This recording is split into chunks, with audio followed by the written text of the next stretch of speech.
Alright, what is up guys? This is Zach with the Mediocre to Master channel. Today we're going to do the first video in a new segment. This segment's going to be where I play rapid games against opponents around my rating, and we review them after, and I kind of talk through my thoughts during the game. So let's go ahead and hop in the 15 plus 10 pool here on Lichess. I do hope everyone's having a good start to their weeks. Typically it's pretty easy to find a game around this time of night. It's about 8:30 on the East Coast here in the US. Got a lot of snow here in Connecticut over the last couple days. It's been kind of interesting navigating that, especially trying to drive places, and people on the roads aren't used to the snow in some places. So, okay, we have a game against Radame, 2089 rating. I have the black pieces. We'll see what my opponent wants to play.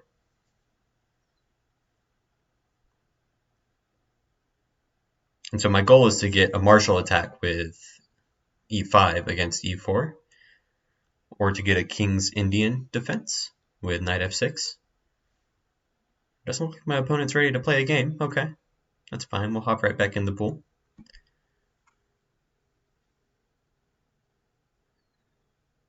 So I'm thinking to expand this segment a bit in the future.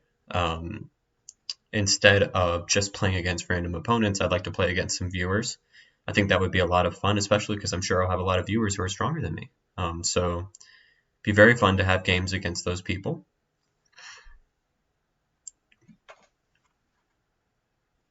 Looks like we have some bullet chess between I am Dollar 9. Okay, so we have a life 1, 2, 3. I'm going to go ahead and open with d4. Okay. Good Queen's Gambit on the board. Ooh, one of these. Okay. I believe it's correct to take the pawn. He pushes d4, I believe. Yep.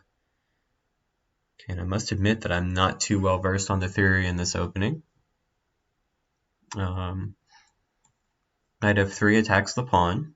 He can go c5. I can go e3. There's some kind of trap that I do know of in this opening, and it pertains to bishop b4 check. I do know that. So let's go knight f3. What could be wrong with that, right? Okay.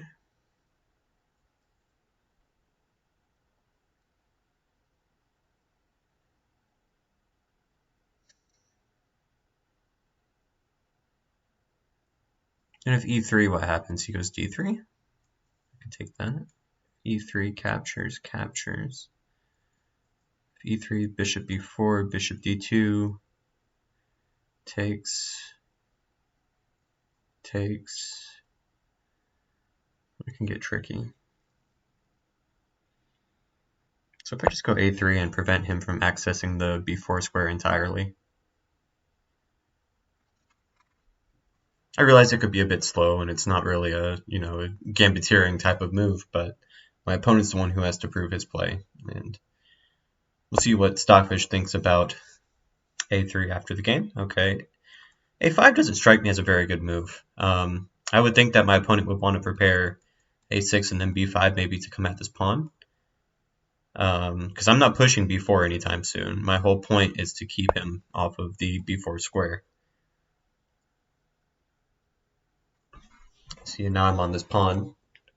If takes, well, I'd be happy to take and then take e3. Very comfortable position for white, I believe.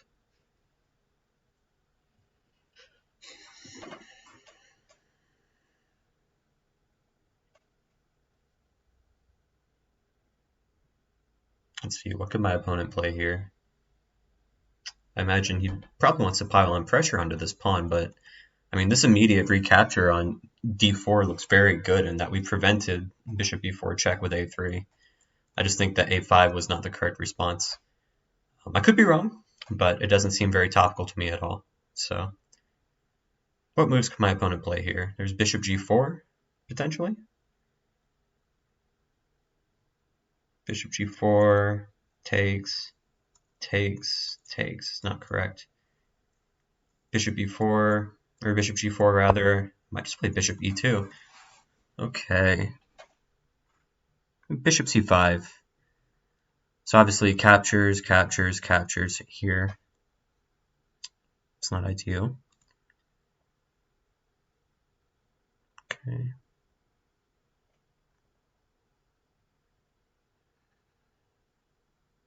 What if I just play bishop e2, preparing to castle?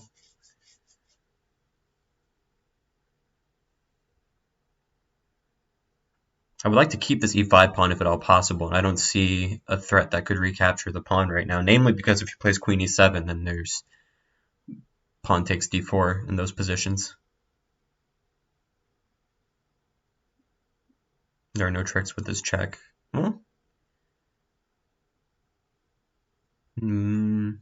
These rooks do look at each other, but I don't think it's pertinent to the position right now. See if bishop d3. That doesn't seem correct. We'll take. We want to keep our queen's eyes on this pawn, and on the d file especially. My bishop's going to e2 anyway, so I don't see any reason not to push it right now. d3 is not a threat. Again, because there's no knight b4 or anything.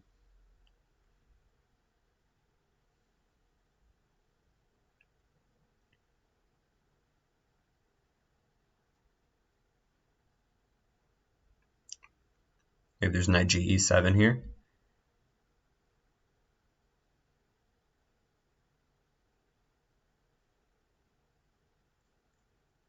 It's hard to plan out a good development scheme for my queenside pieces now that I'm thinking about it. The knight does want to go to c3 in these positions, you know, to have access to the d5 square, to access to these central light squares are very important.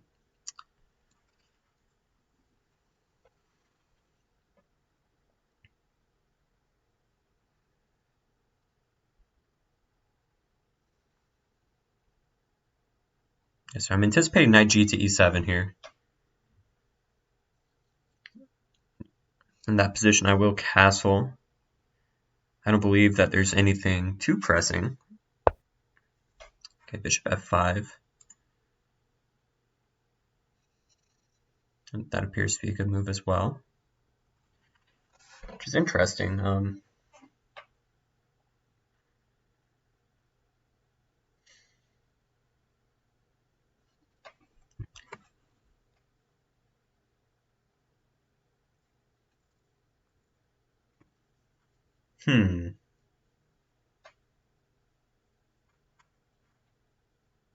going to castle.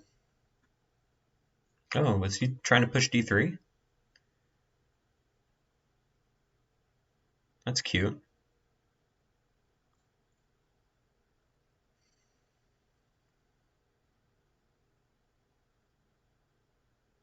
That is what he's trying to do, isn't it?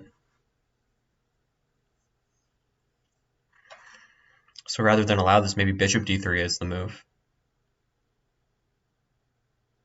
And bishop g4.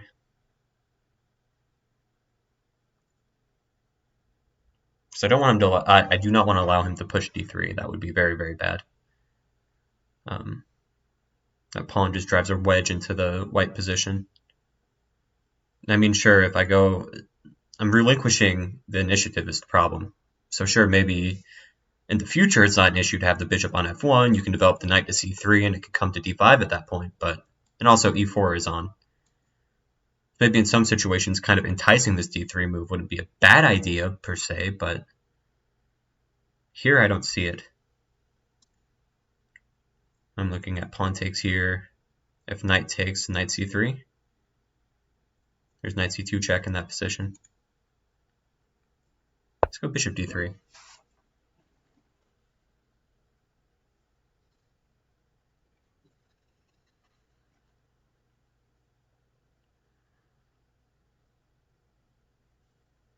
This is a bit of an admission that perhaps bishop e2 wasn't very good, and hats off to my opponent for pointing that out.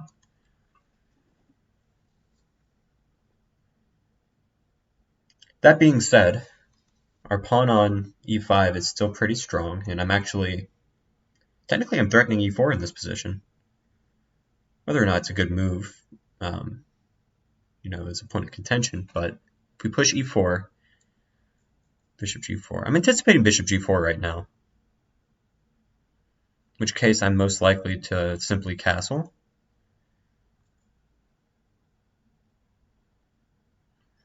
Here's knight bd2 ideas.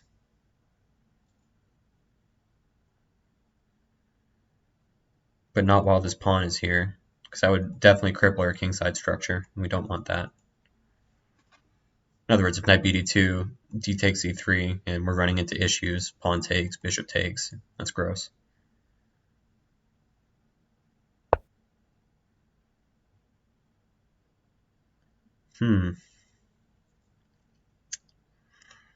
My gut instinct is to play e4 here. Further clamp down on the light squares. Sure, we're creating weaknesses in the form of, f4, but we're also freeing up our dark squared bishop in that position. And I simply think it's the correct move. I could be wrong.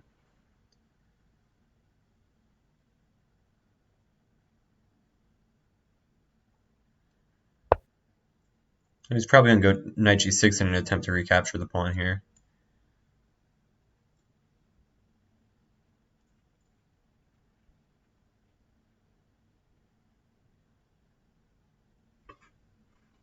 I go bishop g5 to disrupt that.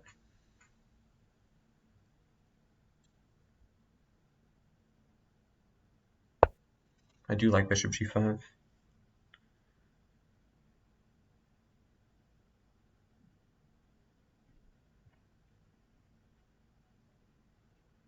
There are some tactics here. Bishop takes, queen takes, knight takes e5.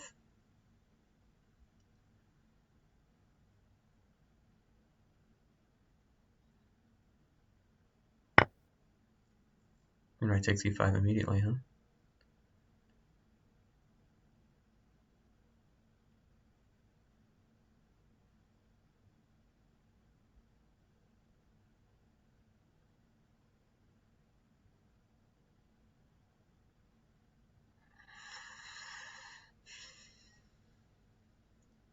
Interesting.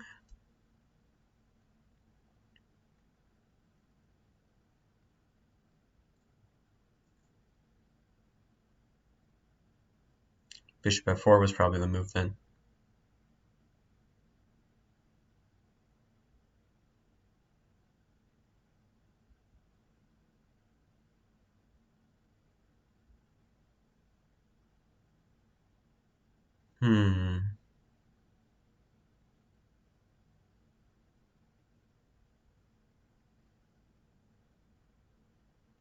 I'm going to castle here.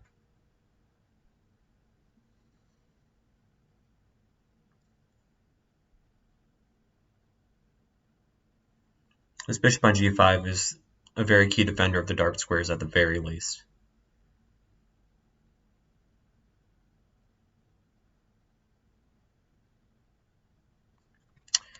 In this position, instead of bishop g5, if I play bishop f4, not only does that defend the pawn, there's always the option of retreating to g3, but knight g6 just appears to be a good answer to that, right?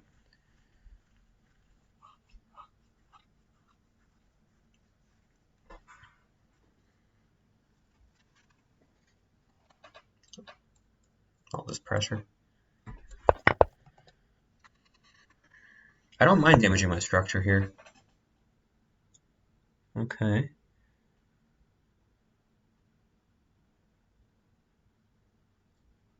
Sure. So go knight g6 now. We'll go bishop g3 happily.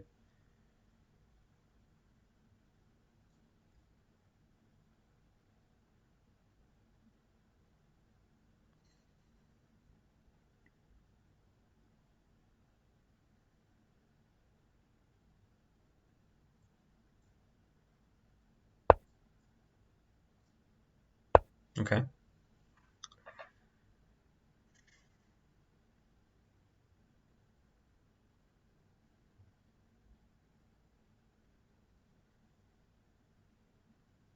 I'm looking at queen a4 check in some positions, or queen b3. Now we don't have h3 g4 anymore, which is problematic.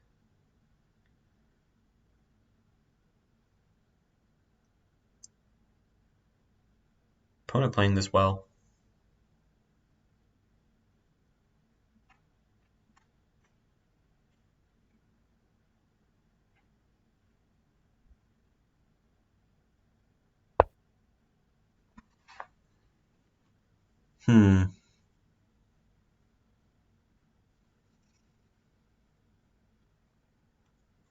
So queen e2 to prepare knight b2, and then b4.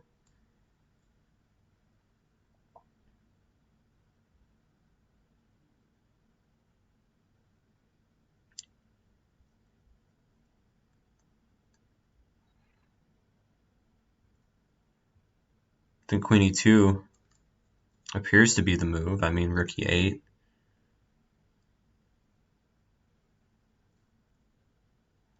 If I take here, here, here, here, here, that's not right.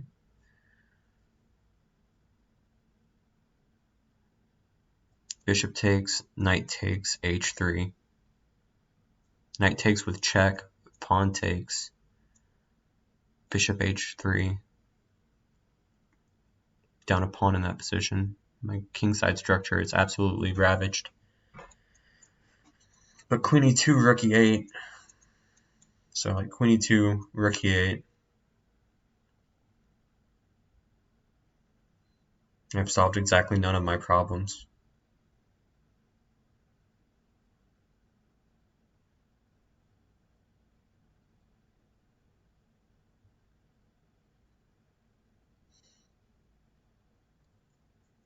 h3 right now. Knight takes. Pawn takes. Bishop takes h3, rook e1.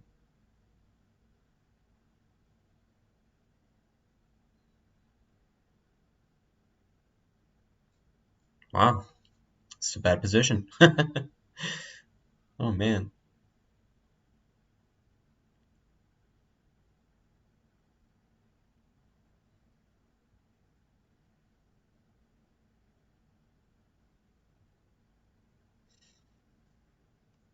Kind of want to play queen e2 and hold on for dear life. Rook e8.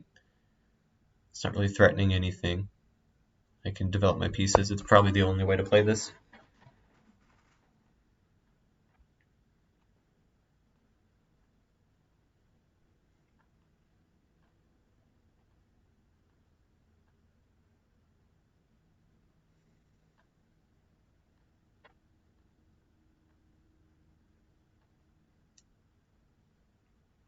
You really do have to bid for some queenside activity.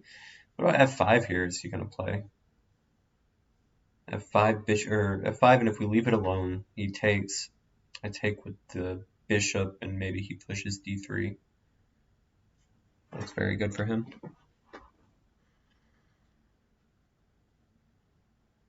So my whole point is that I want to play knight bd2 here. f5, knight bd2, at least we're adding a defender to the e4 square. There's something to be said for that.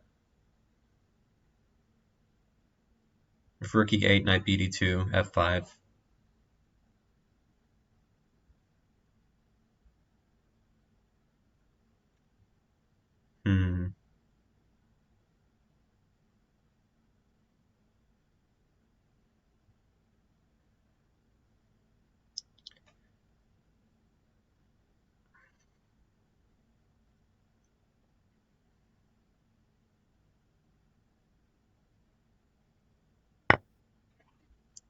Okay.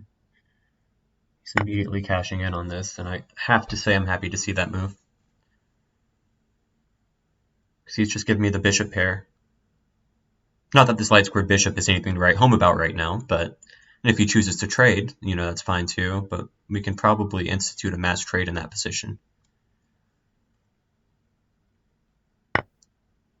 Okay. No 95, is that your point?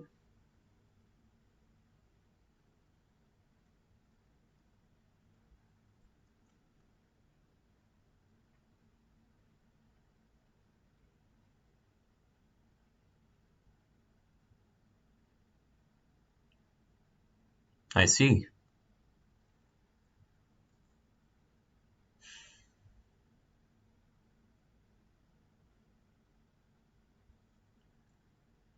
So he's on f3, so if I were to make a retreating move, it would have to be queen d1. Because queen e2, if queen e2, he can just play d3. And then I look very silly. Queen d3 loses. If queen d1, there's knight takes c4. Okay.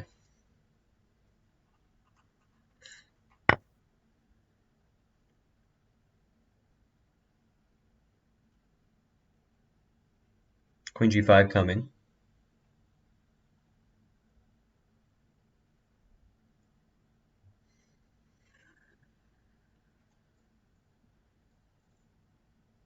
Knight b d2, queen g5.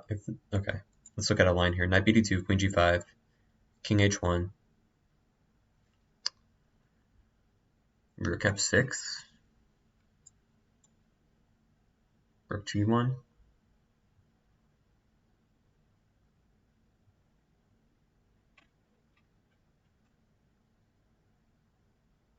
which prepares knight f1 in some positions.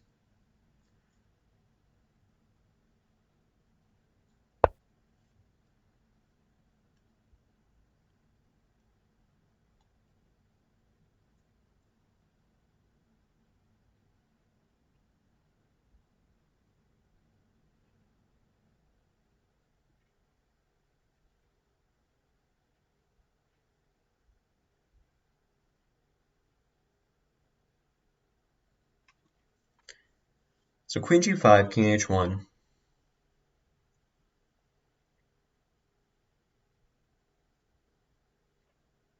We have two defenders on f3 for the time being, so it's not, immediately crushing. Wow,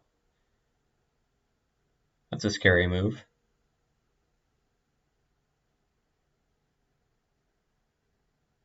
Maybe king h1 regardless. Queen g5, rook g1. Queen h4, rook g4, captures, captures, captures. Queen f3 making a bid for piece activity.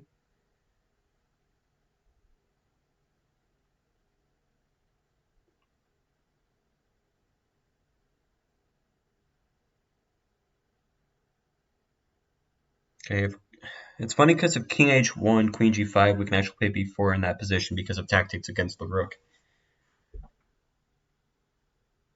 But b4 just feels too slow.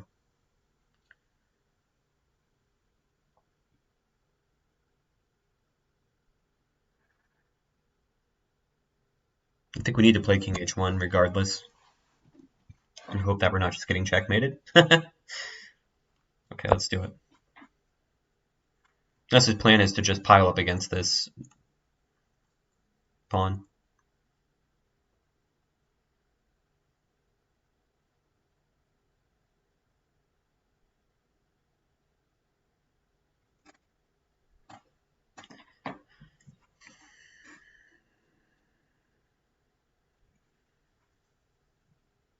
It does feel quite strong for black. I mean, I think black is clearly much better if not winning here. That much is apparent. Wow, a4.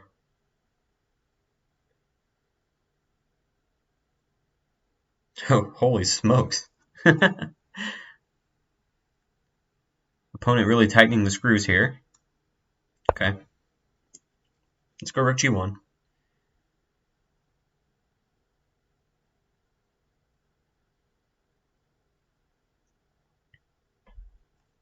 We want rook g4. Takes, takes, freeing up our pieces. f3 in some positions, solidifying this pawn structure.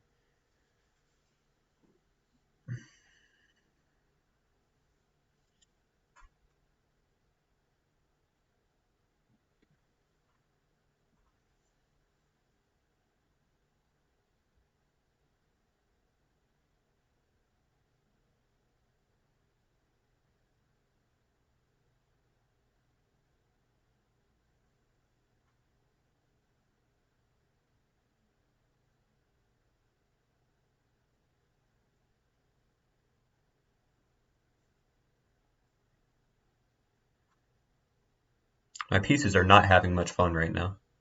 I mean, b3 is a bid for activity.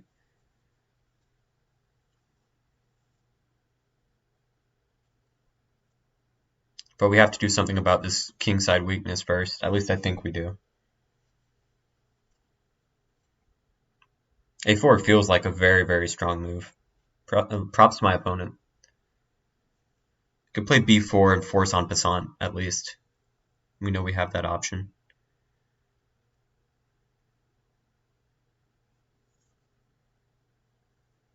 On rook G1, we prevented any queen G5 ideas. If queen H4, then the rook and the queen are intercepting each other en route to deliver this checkmate, which is nice. He backs the bishop off.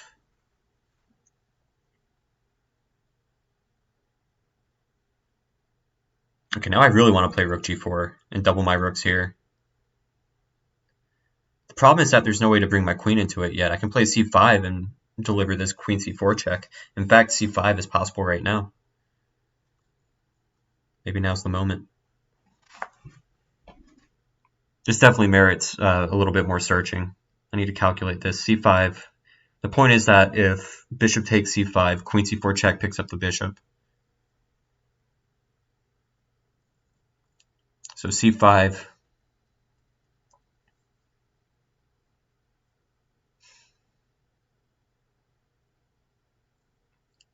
Bishop G4. Is that the point? Knight C4. Queen F6.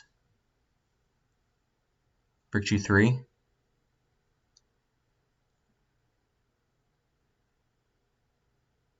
C5, bishop G4, knight C4, queen F6. My knight's not really accomplishing anything on C4 in that position regardless. It just kind of looks pretty. Rook G3. There's actually bishop H4 in that position, now that I'm thinking about it.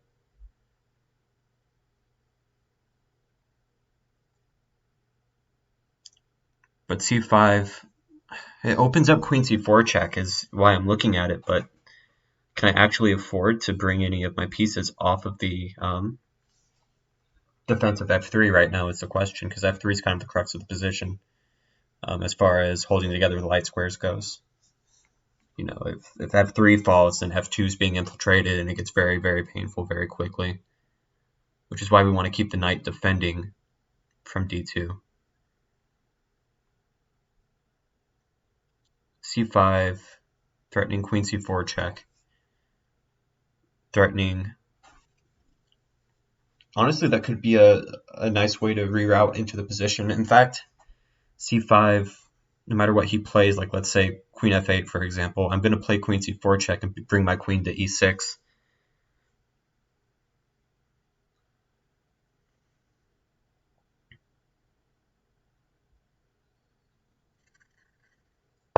I'm going to play it.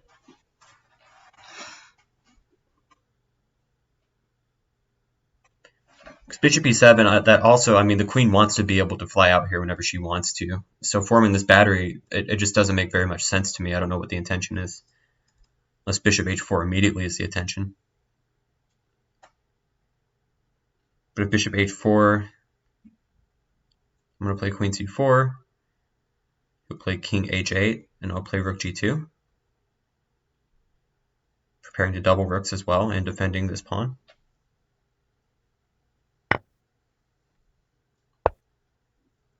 Did I miss something?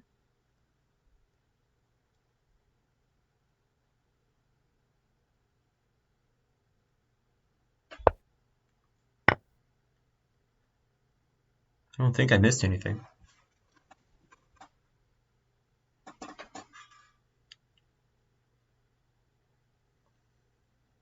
Shouts out to Puzzle Rush for, you know, giving some tactical vision of seeing those one move forks. I mean, that's unlucky for my opponent because he played a very good game, that's for sure. And I'm definitely not out of the water yet. You know, ostensibly, if you look at this position, my king is very cramped. The knight is doing an excellent job from D2, though. And now we need to start thinking about how to consolidate this position. Now that we have a winning advantage, being up a piece, consolidation becomes very important, and rook G4 appears to be one means by which to do so, because we're preparing to double rooks on the G file. So I'm just double checking this. What's my opponent going to play? If queen h4, you can even play queen takes e5 in that position, which looks ballsy, but I don't see any reason not to. Okay, we have queen f6.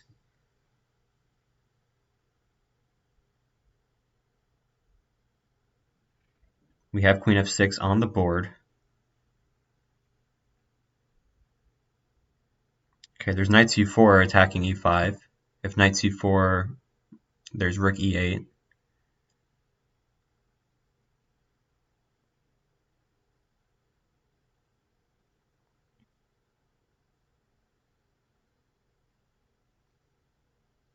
And what if we play rook g3, just preparing to double rooks? What's wrong with that?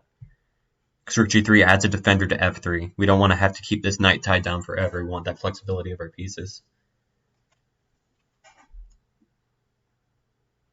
I'm just looking for any tactical possibilities for my opponent. I don't see any.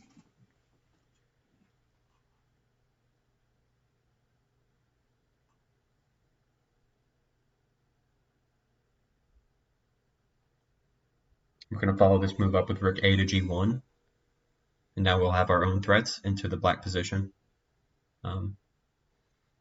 We could have taken on c7 there. And next move, I imagine that if my opponent doesn't do anything about the threat, we will. But we're up a piece. And I don't see any point in not consolidating our weaknesses.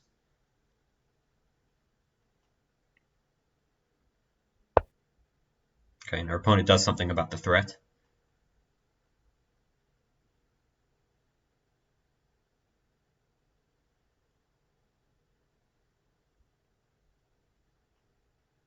Now we start looking for tactics. Rook a to g1. Let's say he plays a nonsense move like, I don't know, b5.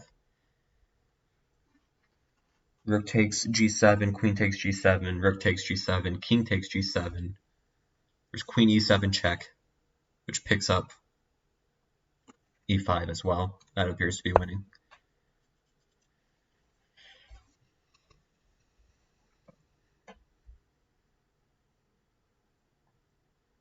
So there is a very clear and present threat of taking on g7.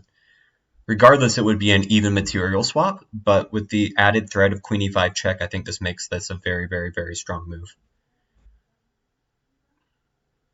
Queen e5 check after queen e7, obviously. I'll show the line after the game, but this feels very good. Okay, we have g6, which is definitely a positional concession. All right, so what if I play knight c4 here? There's rook e8 in that position.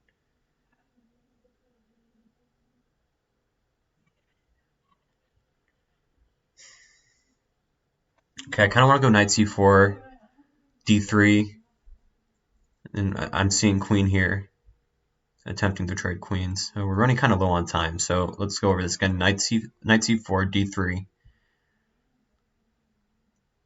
queen takes e5, just wins. So knight c4, rook e8,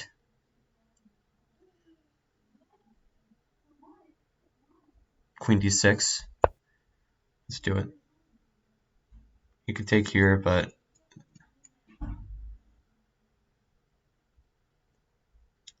if he takes there, I'm taking here.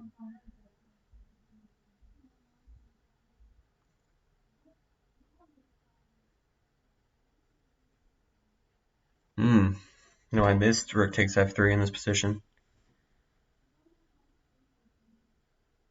which probably offers our opponent far too much counterplay, or far more than we were looking to, at least.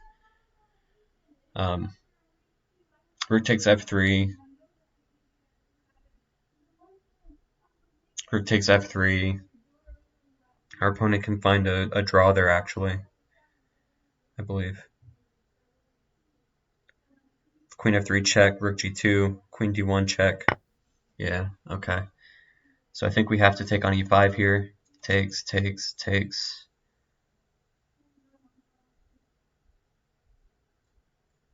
still technically up a pawn of material in that position, but it's more counterplay than I was looking to give. What about knight takes here? And if rook takes, we have knight g4, which is a fork.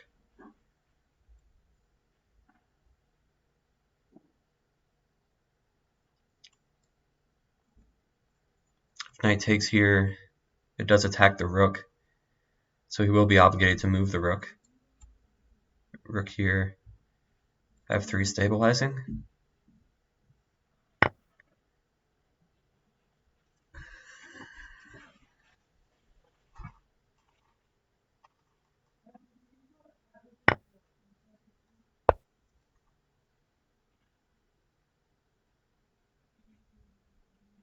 This feels gimmicky. I need to look at this after the game. I don't know if this was actually the correct move in that position. It felt like I was playing for tricks, if I'm being completely honest with you guys, but I just had the sense that my opponent would quickly take on f2, perceiving some kind of threat against my king.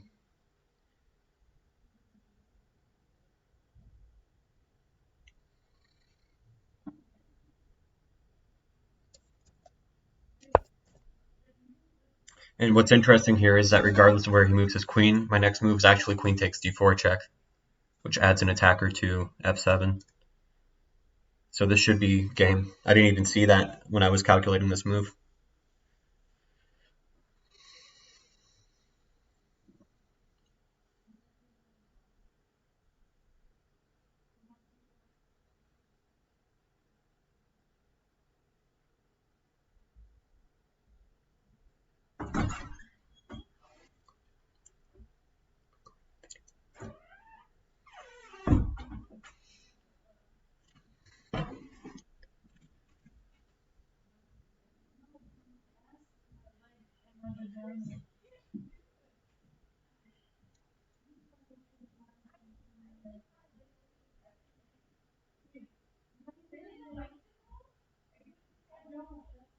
So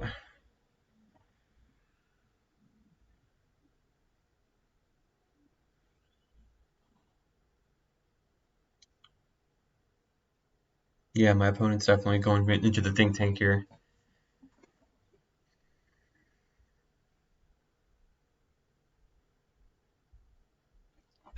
And there can be no doubt that I was on my back foot for most of this game.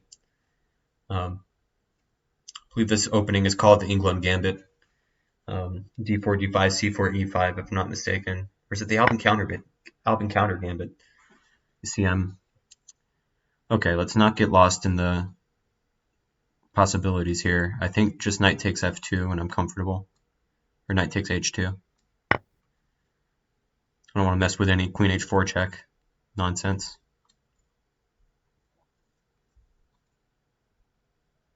Just don't want to engage with that at all.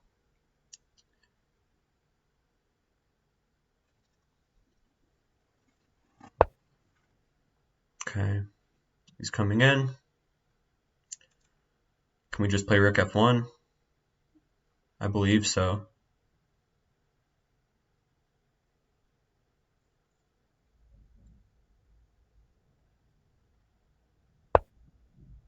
King g2 at the end. No meaningful checks to give.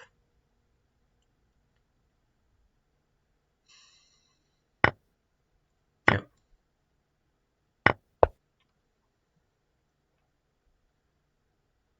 Threatening mate if he moves his rook anywhere off of this file. Might even play rook f3 to threaten the mate. Next move. That should tidy up the game.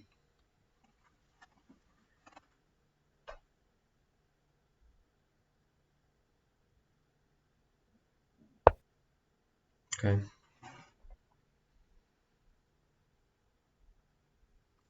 gonna go rook f3 anyway. Was looking at queen e5, here. Check again, back.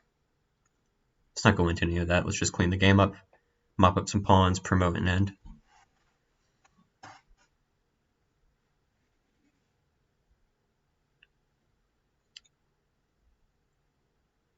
I'm anticipating d3, rook takes f7, d2, queen e5 check, queen g7 mate.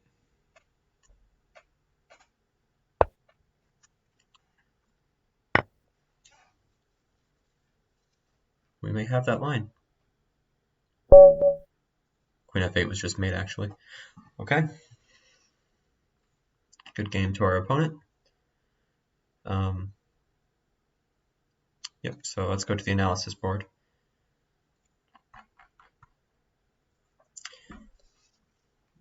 I prefer not to analyze with Stockfish right now. So, okay, this is the Albin Countergambit, that's right.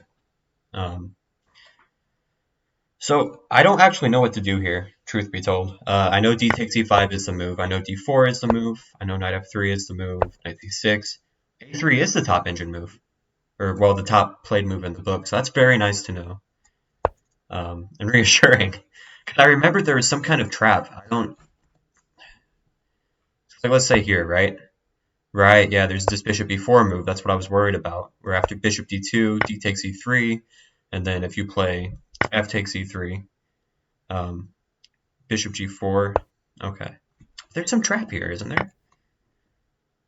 Bishop takes b4, right, and then pawn takes here, and you're losing the queen. And if you step up here, then there's queen takes d1, king takes d1, and knight takes b4. And this is just very, very bad for white. You could just look at this and kind of tell, you know, white is down a pawn, technically speaking, but what you're far more worried about is the fact that you can't castle anymore. You know, in any effort to mop up this pawn right now, for example, by way of, you know, king e2, fails to knight c2. And so, yeah, so a3 is the move. And it's just very bad for white. So let's go back to the game. I played a3 here. And we have a5, and yeah, okay. So now e3 is playable. And that's what I played. You play bishop c5, which is the top move. You can actually play e takes d4 here. Well, that's what most people play, but it's still... Black has a winning record there.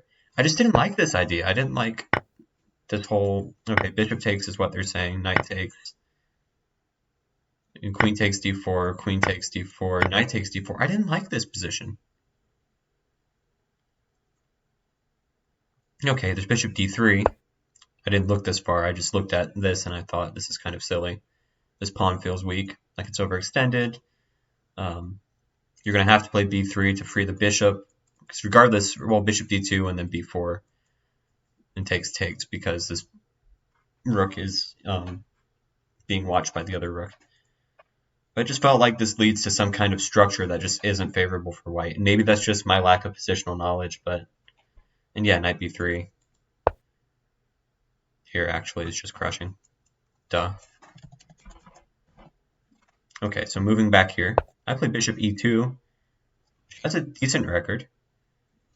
Bishop f5 is the move for black here. Okay. I played bishop d3. Look, guys, we're the top game. I played bishop d3. Knight g7 was played in all games in this line thus far. Then I played e4. Okay. So, here it was very hard for me to find a move. I played e4 because it felt like it was good to prevent any kind of nonsense with this pawn takes idea. But seeing how my minor pieces were entombed after that, and you know, e4, bishop g4, it was not very pleasant. And I underestimated some of my opponent's ideas in this position. I played bishop g5, and just knight takes e5 is just a clear and decisive answer. And I wouldn't be surprised if black is just much better here.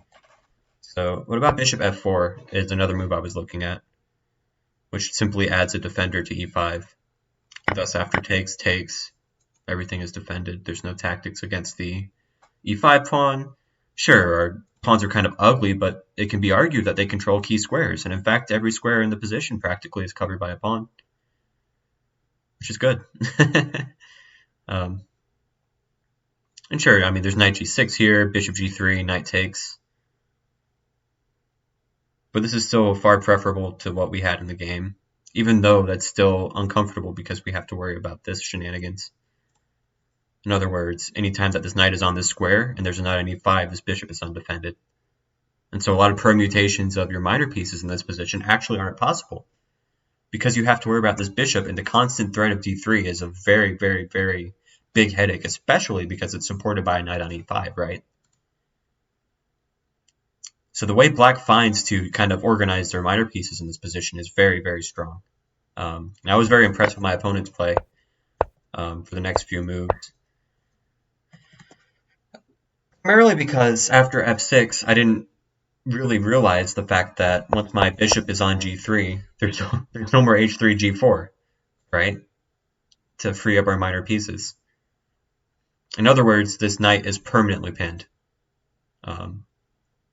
You can't really free up your queen, because, I mean, you know, queen d2 in this position, like after this, if I play queen d2, well, sayonara, right?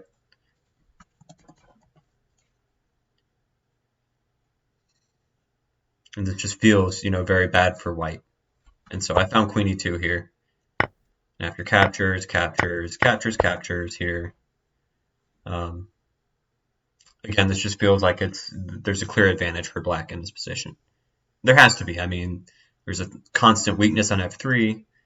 I have to take the knight because regardless of what I do, if I play queen d1, knight takes c4, right? You're just down a pawn in that position. And obviously you can't do this because of this. Then we're back to square one, except there's a pawn in d3 now. So I capture. I capture the knight, he captures back. And here was a difficult moment for me. I mean, because knight d2, I think, is the clear answer, you have to defend this f3 pawn. And the knight on d2 covers all of the important light squares in the center of the position. Building a light square complex here, I mean, it feels like a good answer to what black is doing, because it doesn't seem like black can achieve on the dark squares what he really wants to do. And in fact, this bishop has a hard time finding a target, and I think the bishop on h4 would have been far more potent, keeping up this threat of bishop takes f2 in various positions. So knight d2 here, it felt like it was necessary, right? And rook f4, I was impressed with this move. But I wasn't as afraid of it as I was something like this than this, right? I felt like this was far stronger.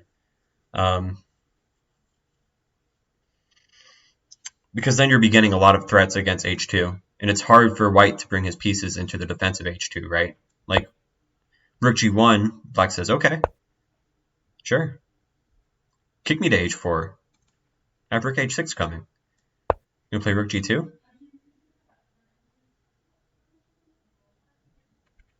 I'm going to play rook a to f8. And white's under a lot of pressure in this position, make no mistake.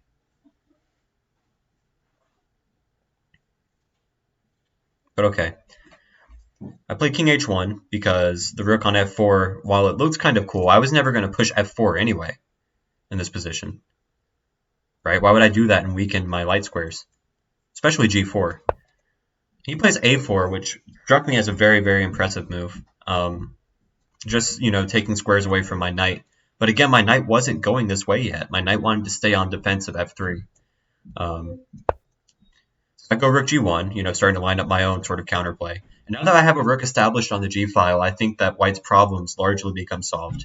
This queen isn't really doing anything on this square. I played rook a to f1 even, but I wouldn't have played that. I would have played, my plan in this position was to play rook g2, preparing another doubling of rooks. And regardless of what black does here, the mate threats are defended. This bishop can't help. There's a blockade on the light squares of pawns. So no matter what this bishop does, the bishop can't find an effective diagonal to join in the attack, which is critical in this position. That's why having this bishop, I wasn't so worried about this minor piece imbalance. And my knight's doing more in this position than his bishop is. My knight's playing critical defensive roles, allowing my major pieces to come into the attack. Okay. And so I think this was a critical moment of the game after bishop e7, which I think is a blunder. I think c5 is very, very important. And sure, it could become a weakness eventually, but it gives my pieces a square. And one square in positions like these, especially given that black is very weak on the white squares, should be more than enough to provide sufficient counterplay in a lot of cases. And my opponent just falls into a one-move tactic here, but I was looking at things like c5 Um, queen f8, queen c4 check, here and then here.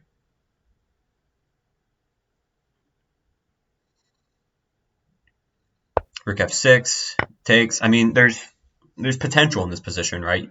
White's not just falling over anymore. White can establish his strongest piece on the light squares in this position. I'm not worried about losing this pawn because White's queen should be able to wreak havoc into the position. I think this is... I could be wrong about this assessment, but I think having the queen being able to maneuver into the light squares via c4, I think that's very important. So he just falls into a tactic losing a piece here. Queen f6, I play rook g3. The goal of this move is to overprotect the f3 square, to allow both of my pieces movement, and I'm going to double the rooks anyway. Right, so it's logical to defend with rook f3, or rook g3 rather. He plays c6, defending against taking the pawn. I didn't take the pawn immediately because, again, I don't want there any potential of weird tactics against my king. I play rook g1 here. I play knight c4 here. I would say that I underestimated a bit the threat of rook takes f3, but I found knight takes e5 in this position, which kind of sets a trap, which my opponent fell into, where after rook takes f2, knight g4 just cleans the game up nicely. It's a nice little consolidation, because regardless of what my opponent does, there's queen e5 coming. Right, so even if my opponent, plays, what was I looking at here? Queen f4, queen takes e5 is the move, or queen takes d4 rather is the move, and that's lights out. So you gotta, when you're in positions like this, it's very, very important to check all of your checking squares, especially when the queen is your active piece. G6 was just a critical weakening of the position. And b6, I believe, is just a critical error. I mean, he didn't want me to take here, and I had, I kind of talked about this line in the game, but just a random nonsense move, b5. Takes, takes, takes, takes. See you later. Even this. It's just curtains, right? You start marching. So this is kind of what I saw in the game, and this just should be completely crushing for White. Maybe there's some kind of initiative that could come this way, but first Black has to prove that he can orchestrate his pieces. So I thought that was very good for me. Knight g4, and it should just be a cleanup effort after this. Rook f3 and takes, and then queen f8 coming with checkmate. So that was a fun game, guys. A little dicey there in the opening. In the early middle game, my opponent played quite well. Let's go ahead and look at Stockfish real quick, kind of get an idea of what's going on in these positions. So we got d4. a3 is good. Stockfish recommends knight d2. I think a3 is a very, very, very human move, just preventing any tactics on the dark squares. a5. Stockfish doesn't mind a5, which is interesting. e3. Take. Okay, so actually, pawn takes is the move here. Then bishop e2. Bishop e2. I just don't like leaving this bishop on this square. What's my development scheme look like? Castles, castles. Okay, and at this point you can play bishop g5. What about this? Just rook a2. The rook can swing over. Okay, Stockfish, I see you. That's a cool little idea to think about, though, in these positions I hadn't considered.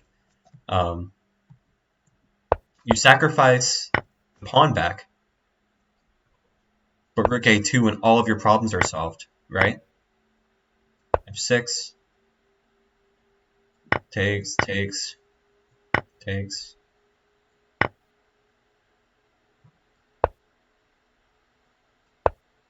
Very interesting stuff. Okay, that was kind of cool. I like that.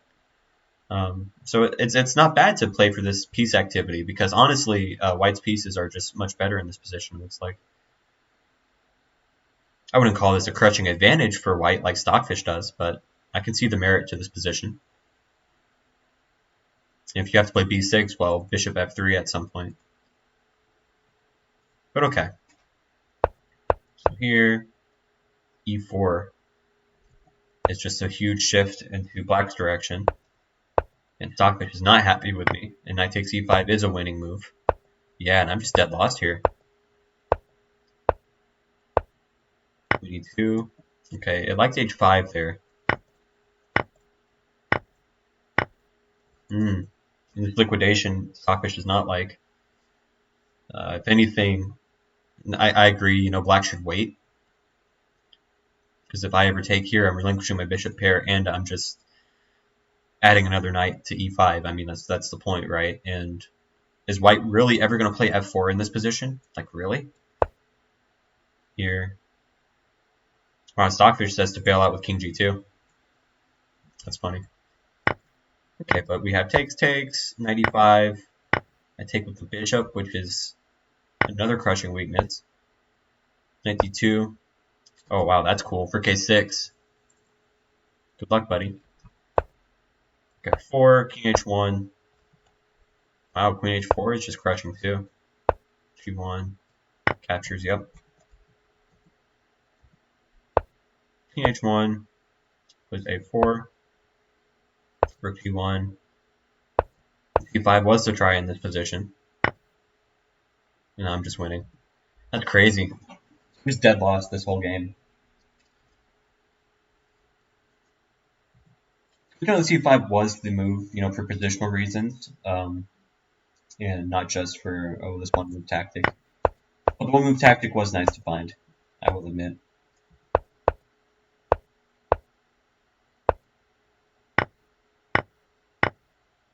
Yep, knight g4, captures. This game. Okay, so I guess this game was a lesson in not resigning and keeping your cool in a losing position, because I was definitely lost. There can be no doubt. Hats off to a life 1-2-3 for his game. He played very, very well. But yeah, thanks for tuning in, guys. This was the first episode of Standard Games. Hope you enjoy. Catch you later.